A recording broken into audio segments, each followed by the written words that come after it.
I can still recall that exact moment with a clarity that feels almost unnatural, as if time itself slowed down just for me.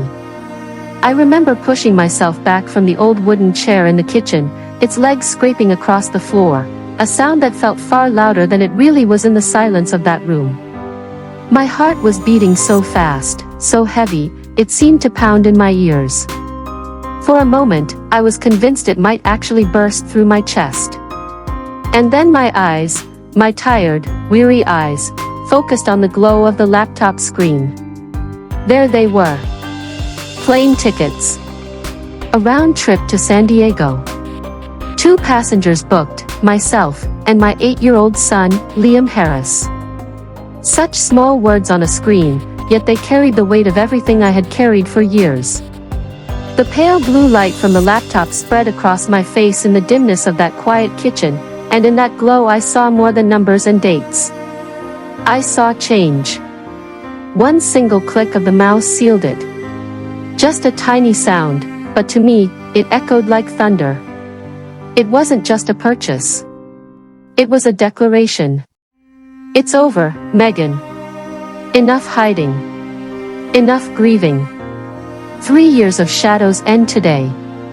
3 years. That's how long it had been since my husband, Andrew Harris, was declared dead. A bizarre accident during a business trip, they had said. No body. No closure. Just a hastily written report and a death certificate handed to me by someone who looked me in the eye with carefully rehearsed sympathy. I can still see that moment as if it were carved into my skin. I was standing in this very kitchen, clutching Liam in my arms, while one of Andrew's colleagues, his hands trembling, whispered the words I couldn't accept, "He's gone. I'm so sorry." I collapsed right then and there, the world crumbling beneath me, the air ripped from my lungs. It felt like the universe itself had split open and swallowed us whole. From that day forward, I lived as if I were half alive. A ghost in my own home. I had loved Andrew with everything I had, enough to ignore the warning signs, the endless work trips, the late-night phone calls that dragged on until morning, the growing coldness in his tone whenever I reached for him. I told myself it was only stress, that he was just busy, that one day soon he would change. But instead, he vanished forever. Or at least, that was what I believed. In the aftermath, I made a vow, I would live for Liam. I sold my wedding ring, the very symbol of the life we had built, just to cover part of our mortgage. I took a full-time job at the local bank. I forced myself into motion every day, refusing to stop, refusing to rest. Every free second I had, I poured into Liam. I tried to fill the emptiness I saw in his eyes, even though I could never truly erase it. He didn't ask about his father often, but on the nights he did, when he whispered his little questions, it tore through me like a knife I couldn't pull out. That's why today mattered. Buying those tickets wasn't about beaches or palm trees. It wasn't about a vacation at all. It was a promise to move forward, to smile again, to show my son that life could still hold joy. I closed the laptop slowly, leaned back in my chair, and let out a long breath. Just then, Liam ran into the kitchen, his grin so wide it could have lit the whole house. The second he heard we were going to the beach, he threw his arms around me and whispered softly, "You're going to be happier there, right, Mom?" His words pierced me. I didn't know how to answer. Maybe yes. Maybe no. But what I did know was this moment was the beginning of something new. For both of us. There was a time when life had felt perfect, almost unreal, like something from the glossy pages of a magazine. Andrew Harris wasn't only handsome, he had that natural charm, that quick wit that made people lean closer when he spoke. I was only 25 when I met him. He walked into the bank where I worked, confident and commanding, asking about mortgage packages as though he already knew every detail. By the end of that meeting, I was smitten. And he knew it. We married a year later. At first, it was everything people dream about. Weekend hikes in the mountains, wine under the stars, road trips for no reason other than love. Andrew's career took off, and I felt proud standing by his side. When Liam was born, I thought we would finally slow down, that he would trade late-night meetings for bedtime stories. Instead, he drifted farther. I begged him to be present, but he always promised it was just for a season, that he was building a secure future. I believed him, until the night he didn't come home. And now, 3 years later, here I am. My life rebuilt from ashes. A woman who learned to fix leaking faucets, to show up at soccer games alone, to smile politely when people offered condolences I no longer wanted to hear. A woman who convinced herself she was strong, even when she wasn't. So these tickets, they weren't just paper. They were freedom. They were hope. They were the first real step into a life beyond loss. And maybe, just maybe, San Diego would be the place where I remembered how to breathe again. I stood outside Liam's closed bedroom door, my hand resting on the frame, thinking, he deserves happy memories too. That thought is what pushed me to do something reckless. 2 tickets to San Diego, a single hotel room near the beach, and a week blocked off on my work calendar. It felt like diving into a cold lake, shocking but strangely freeing. This wasn't just about sunshine or ocean views. It was about proving to myself that I was still allowed to live. When I told Liam, his eyes went wide, his mouth dropping open like he'd just been handed a superpower. The beach? For real? He shouted, bouncing on the couch. He wrapped his arms around me so tightly I could barely breathe and whispered, "You're going to smile more there, right, Mom?" That small question hit me like a stone lodged in my chest. I kissed the top of his head. "I'll try, honey. I'll really try." That night, staring out at the Denver city lights, I thought about how different my life had become. I used to dream of clinking champagne glasses on European balconies with Andrew. Now, just booking a simple trip to California felt like climbing Everest. But as I folded Liam's swim trunks and sunscreen into a suitcase, a thought flickered through me for the first time in years. Maybe this is the start of something better. I had no idea then how right, and how wrong, that would be. The morning of our flight, Liam buzzed through the house like it was Christmas morning, dragging his little rolling suitcase behind him. "San Diego, here we come," he sang. His joy was contagious.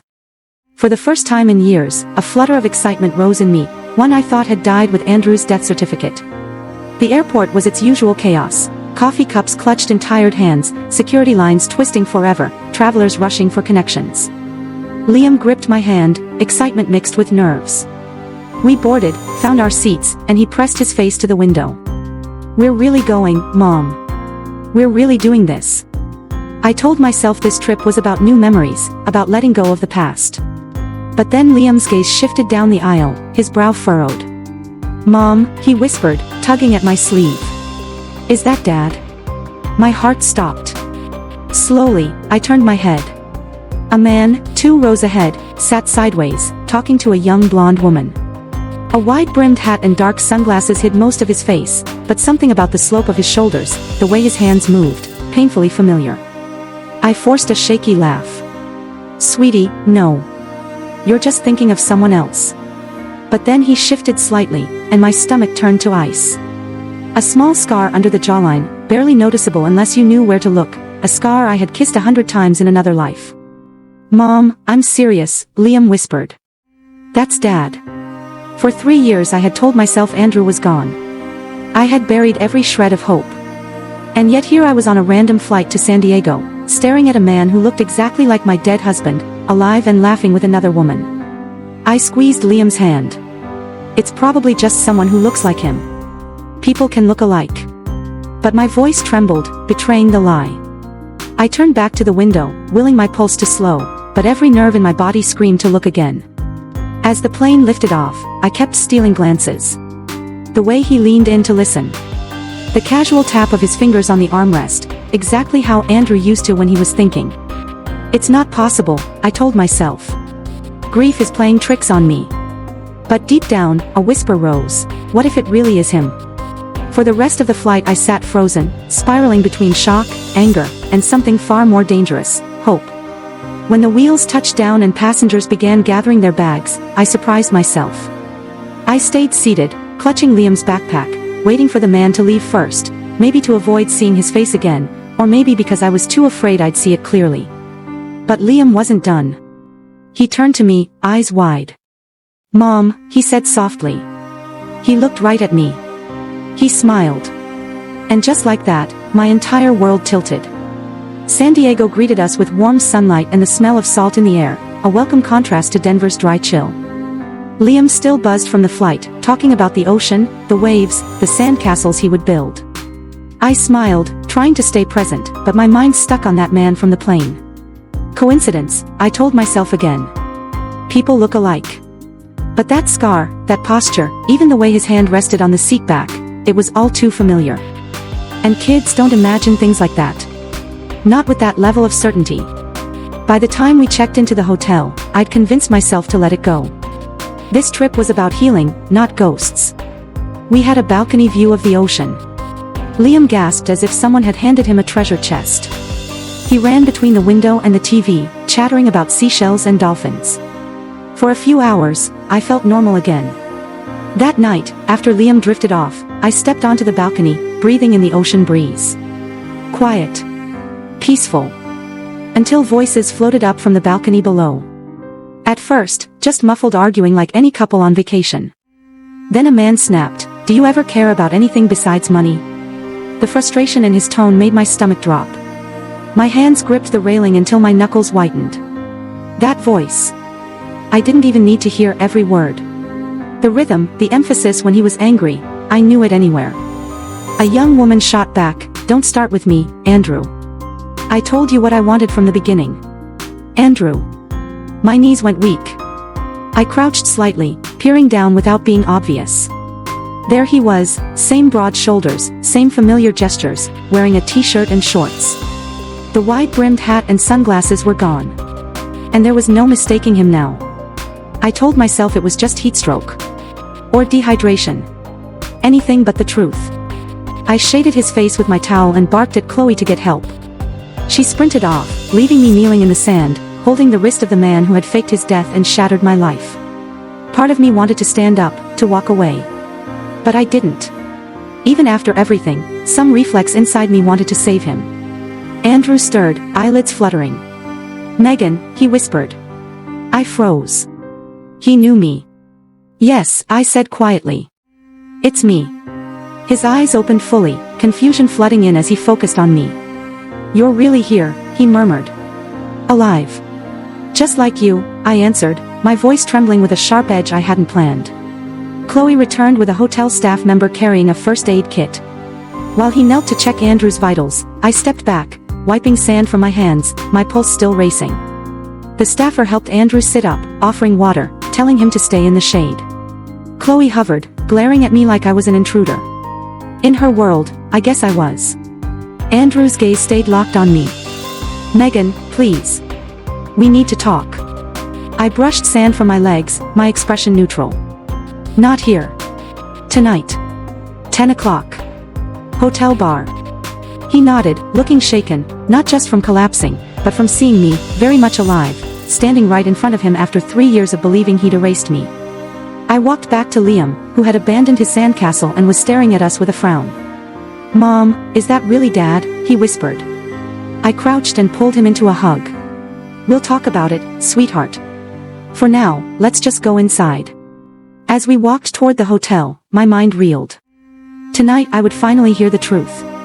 And I wasn't sure which terrified me more, that Andrew had a good reason for what he did, or that he didn't. The hotel bar was quieter than the night before, just a few guests with cocktails and phones. I arrived early, needing a moment to settle my nerves. My hands wouldn't stop shaking, so I wrapped them around a glass of water and tried to breathe. At exactly 10 o'clock, Andrew walked in. No hat. No sunglasses. No way to hide. He looked older now, lines etched around his mouth and eyes, a hint of gray in his hair, but still undeniably Andrew Harris. My husband. My dead husband. He approached cautiously, as if I might bolt or slap him. Honestly, I hadn't ruled out either. "Megan," he said softly, almost like a prayer. I stared at him, waiting. Finally, I spoke. "You have 2 minutes to tell me why I buried an empty urn and spent 3 years raising your son alone." He winced, rubbing his hands together like a man trying to wash off something that wouldn't come off. I didn't mean for it to be like that. I had to disappear, Megan. I had no choice. You had no choice but to fake your death. To make me tell a 5-year-old boy his father was gone forever. My voice cracked despite my effort to keep it steady. Make me understand, Andrew. Make me understand why I've been grieving someone alive this whole time. He swallowed hard, eyes flicking away. I was in trouble. Bad trouble. You know that startup investment I was working on? It wasn't just business. I borrowed from the wrong people, people who don't forgive mistakes. When the deal went south, they threatened me. They threatened you. I stared, unsure whether to laugh or cry. So instead of coming to me, you staged an accident and disappeared. You let me think you were dead because it was easier than telling me the truth. It wasn't easier, he said quickly. It was the hardest thing I've ever done. I thought if I stayed, you and Liam would be in danger. So I left. I cut ties. Changed my name. Paid back every cent spent the last 3 years trying to build a life where no one could hurt us again. Tears burned behind my eyes, but I refused to let them fall. And Chloe? Is she part of this safe new life, too?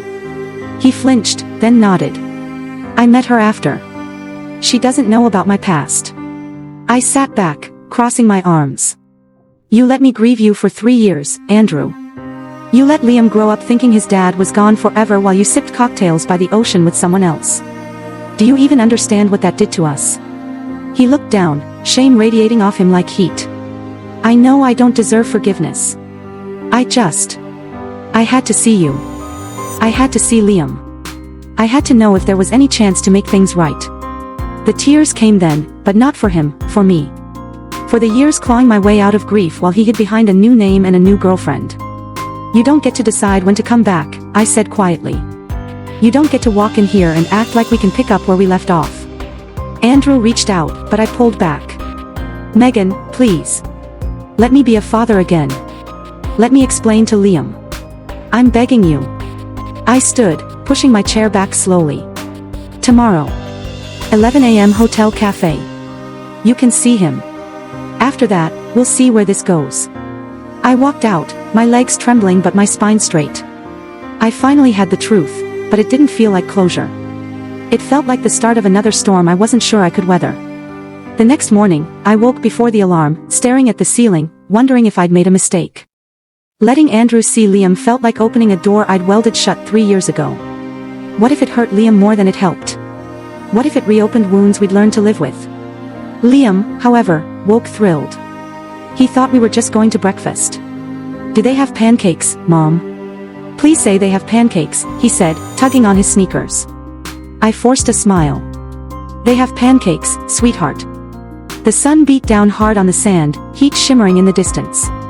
My pulse hammered as I leaned over him, the man I once loved, the man I buried in my heart 3 years ago. Andrew Harris. His skin was pale, his body limp. For a moment I thought it was too late, that fate had finally caught him for good. I shaded his face with my towel, my voice sharp, almost desperate. Go. Get someone. Call 911. Chloe's eyes were wide, tears streaking her face.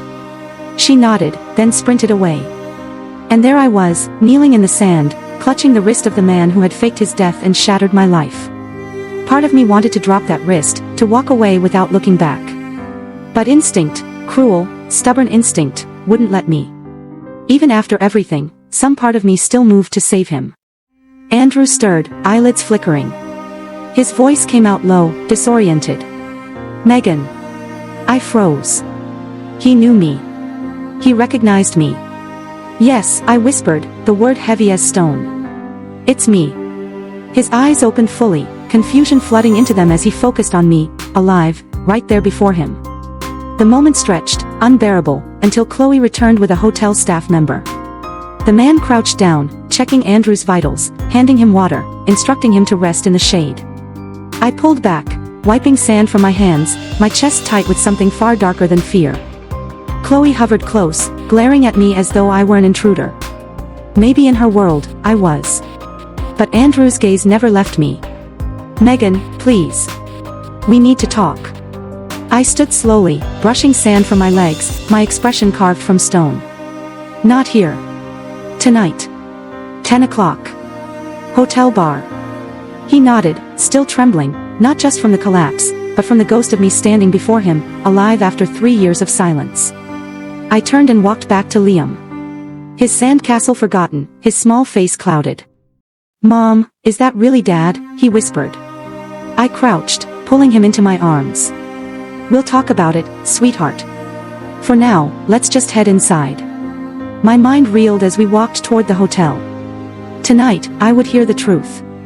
And I wasn't sure what scared me more, that he had a reason, or that he didn't. The bar was quiet that night, hushed conversations blending with the soft clink of glasses. I came early, my nerves raw, hands trembling around a glass of water. At exactly 10, Andrew entered. No hat, no sunglasses, nothing to hide behind. He looked older, tired, etched with years I didn't share. But still, unmistakably him. My husband. My dead husband. He approached carefully, like I might bolt, or slap him across the face. Both options still danced in my mind. "Megan," he said softly, like the word was a prayer. I didn't answer. I just stared. Finally, I spoke. "You have 2 minutes. Tell me why I buried an empty urn.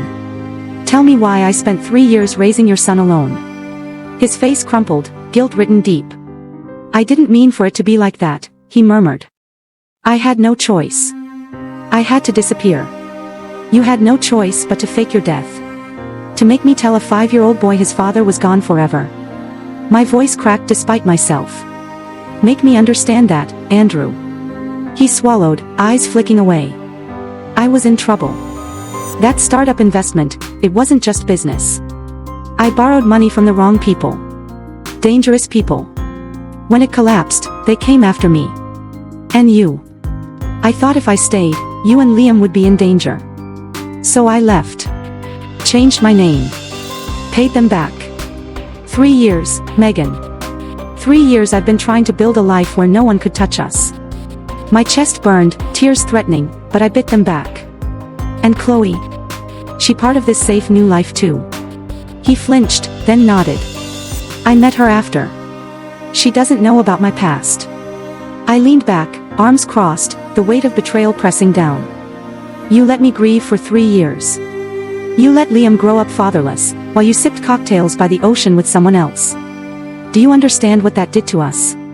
Shame radiated off him. He couldn't look me in the eye. I know I don't deserve forgiveness. But I had to see you. I had to see Liam. I needed to know if there's any chance to make this right. The tears finally came, not for him, but for me. For the nights I spent clawing my way out of grief while he hid behind a new name. You don't get to decide when to come back, I said quietly. You don't get to walk in here and expect us to pick up where we left off. He reached out, but I pulled away. Megan, please. Let me be a father again. Let me explain to Liam. I'm begging you. I stood, my chair scraping softly. Tomorrow. 11 a.m. Hotel Cafe. You can see him. After that, we'll see. I walked out, spine straight though my legs shook beneath me. I had the truth now. But it wasn't closure. It was a storm, brewing all over again. The next morning I woke before the alarm, staring at the ceiling. Doubt gnawed at me. Letting Andrew see Liam meant reopening a door I'd welded shut. What if it hurt him? What if it shattered everything I'd built? But Liam woke glowing with excitement. Do they have pancakes, Mom? Please tell me they have pancakes. I forced a smile. They have pancakes, sweetheart. And with that, we walked toward a morning that could change everything. By the time we finally reached the hotel cafe, Andrew was already waiting.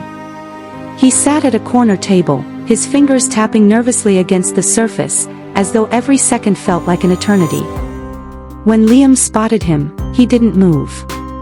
He just froze, his little face tightening like he was trying to solve a puzzle too big for him. Mom, he whispered, his voice trembling. That's him, that's really him, isn't it? I nodded slowly, holding my breath. Yes, honey.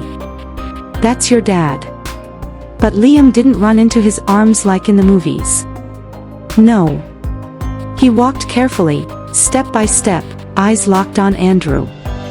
He stopped at the edge of the table, staring in silence. Andrew's eyes filled with tears as he knelt down to meet his son's gaze. "Hi, buddy," Andrew whispered, his voice breaking. "It's me. It's Dad." Liam's lip quivered. But you were gone. Mom said you," his words caught in his throat. Andrew's face collapsed with guilt. I know, son. And I'm so sorry. I thought I was protecting you and your mom, but I only hurt you instead." For a long moment, neither of them moved. Then, slowly, Liam stepped forward, wrapping his small arms around Andrew's neck. Andrew clutched him tightly, his shoulders shaking. I had to look away, blinking hard, because whatever anger I held, Liam had just gotten a piece of his heart back. They sat down together. Andrew ordered pancakes and orange juice for Liam, coffee for himself. The conversation began awkwardly, but soon Liam's questions spilled out. Where had he been? What had he been doing? Andrew's answers were vague but honest, talks of traveling, of fixing mistakes. I stayed silent, letting him handle it. At one point, Liam leaned in and whispered, "Did you miss me?" Andrew swallowed hard. More than anything in this world. That was all it took. Liam's smile appeared, small at first, then wide. He began telling stories about school, soccer, even the sandcastle he built yesterday. And Andrew? He listened like every word was gold. When breakfast ended, Liam tugged on his dad's hand. "Can you come to the beach with us today, please?" Andrew looked at me, silently asking. I hesitated, then nodded. And so, for a while, the three of us walked by the water. Andrew and Liam built castles in the sand, laughing as the tide washed away their towers. My heart twisted in two directions, grateful for this moment, but painfully aware of all we had lost. Later, when it was time to say goodbye, Liam hugged his dad again. "Can we see you tomorrow too?" Andrew glanced at me, then said gently, "One step at a time, buddy." On the way back to the hotel, Liam's voice was hopeful, glowing. "Mom, maybe he can come home with us. Maybe we can be like before." I didn't answer. Because I didn't know. The door I had welded shut was open again, and whatever stepped through might change everything. That night, after Liam fell asleep, I sat on the balcony, staring at the endless waves. Andrew knocked softly on the door, stepping out with careful eyes. "He's amazing," Andrew whispered. "You did such a good job with him, Megan." I folded my arms. I didn't have a choice. You were gone. Guilt lined his face. I know. I can't undo what I did, but please, let me be in his life now. Even if you never forgive me, don't shut me out. I studied him, searching for the man I once loved, the one I married, not the one who faked his death and left us grieving for 3 years. You don't get to walk back in and act like nothing happened, I said firmly. You left me to explain to our son why his father was gone forever. You don't erase that with guilt. His head lowered. I'm not asking you to take me back. I lost that right. I just want to be his dad. I'll move slowly, respect your rules, just don't cut me out. The waves filled the silence. Part of me wanted to tell him to leave again. But I couldn't forget the look on Liam's face when he hugged his dad. Or the way he laughed at the beach like he hadn't in years.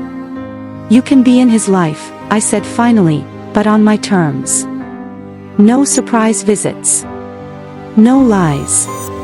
If you disappear again, it's over, permanently. Relief washed over him. Thank you. I promise, Megan. I won't screw this up. I turned to the ocean, my voice steady. Good. Because I'm not the woman you left behind. I built a life without you, and I'm proud of it. Liam doesn't need perfect. He just needs you to be honest. Andrew nodded, tears in his eyes. You're stronger than I remember. I had to be, I whispered. You made sure of that. He left quietly. I stayed, letting the salty breeze dry tears I hadn't noticed. This wasn't the fairy tale reunion Liam hoped for. But it was real. And honesty was something we could build on, even if Andrew's role was small and guarded. Later, as I tucked Liam in, he stirred and mumbled in his sleep, "Mom, we're happy, right?" I brushed the hair from his forehead and whispered, "Yes, sweetheart. We're happy. And we're going to be okay." And for the first time in 3 years, I truly believed it.